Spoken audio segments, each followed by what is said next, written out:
To the Middle East now, where there is rising tension after a car rammed tourists at a popular beach in Tel Aviv. An Italian visitor who traveled to Israel for Easter was killed, and several other people are recovering from their injuries. Police shot the driver of the vehicle.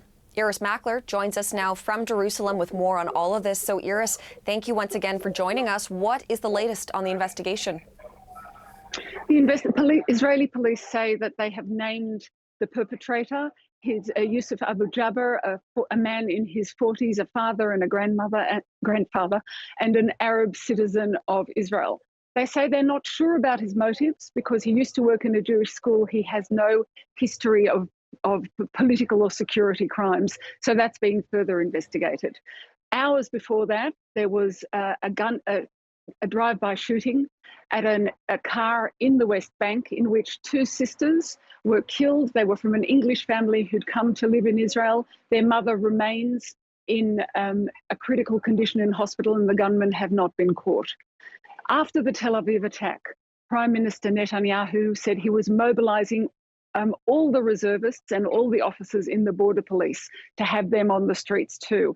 And I think that's a sign of the pressure that all of this is putting him under, because this is, in fact, the week of his 100th day in office. And this government, the sixth government that he's led, was promising a right-wing government that would bring order. But in fact, what Israel has seen in these 3 months is actually chaos. And it's been exacerbated by the fact that Ramadan and Passover have fallen together this year. Is there any sense then, Iris, that any of this might calm down in the coming days and weeks? Perhaps in the coming weeks, but this week will be crucial because it is still Passover till midweek and it is Ramadan for longer than that.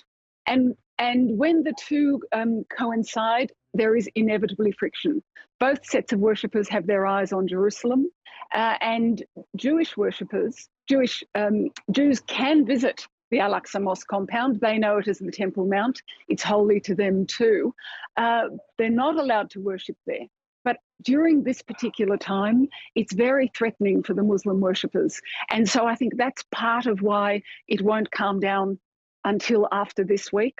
And let's not forget that it was a violent raid by Israeli police into the mosque itself earlier this week that set off this particular escalation. So it's being watched with grave concern by Israelis, by Palestinians, and internationally to see what this week will bring. Okay, well, we will see. Iris, thank you for this. Iris Mackler reporting from Jerusalem.